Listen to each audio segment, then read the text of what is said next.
And the Oscar goes to American Factory. Напротив, не сум разочаран. Мене ми е мило ете што стигнавме конкретно до номинации. Затоа е според мене најголем успех, искрено.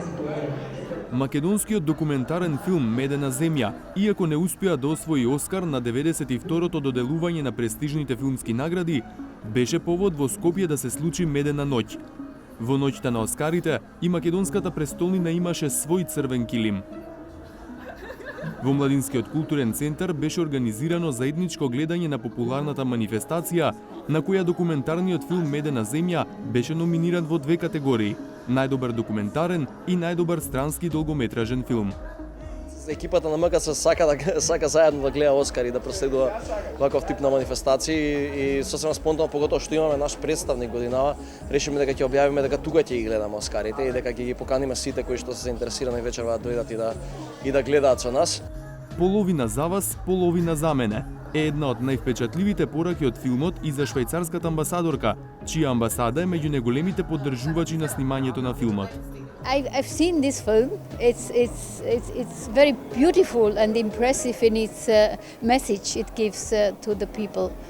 And everybody that has seen that film, including me, says this is one of the best. And I mean, this is really something extraordinary. Љубителите на филмските награди Оскар имаа големи надежи за учеството на македонскиот тим на престижната церемонија. Филмот е доста искрен и квалитетен, мислам дека екипата има вложено многу и мислам дека заслужува Оскар, меѓутоа и да не добие, тој ги доби тие награди кои што требаше да ги добие на Санденс и така натаму, ова ќе биде само цреша на шлагот. Медена земја е вистинско уметничко стварување и јас очекувам резултати најдобри. Како загревање за долгата филмска ноќ се одржа проекција на Медена земја. Приказната за пчеларката Атидже уште еднаш ги допре срцата на присутните. Музичката група Фолтин Пак, која ја направи музиката за медениот филм, одржа концерт. За нивниот басист Гоце Јовановски, најголема инспирација да се создаде музиката била енергијата на тимот.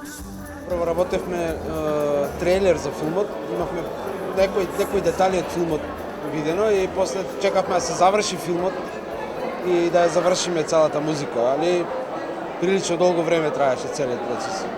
И Линденка Петрушева, која е филмски критичар и еден од основачите на кинотеката на Македонија, смета дека младите автори внесуваат нови вибрации во македонската документаристика. Атидже кога вели, па целите па мора и тие да се хранат.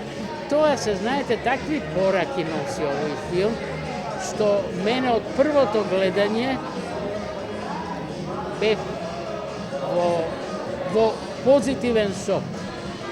И мислам дека Медена земја само го продолжува оној пат што македонскиот документарен филм го имаше порано.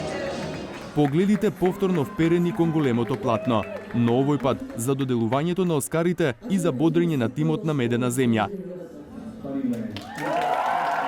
Режисерите Љубомир Стефанов и Тамара Котевска, продуцентот Атанас Георгиев и снимателите Феми Дауд и Самир Љума. And the Oscar goes to American Factory. And the Oscar goes to Parasite.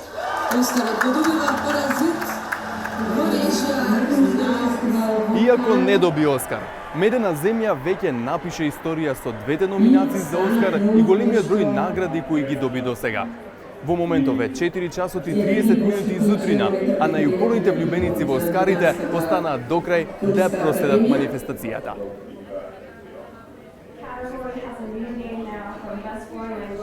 За мене Медена земја веќе ги освои двата Оскара.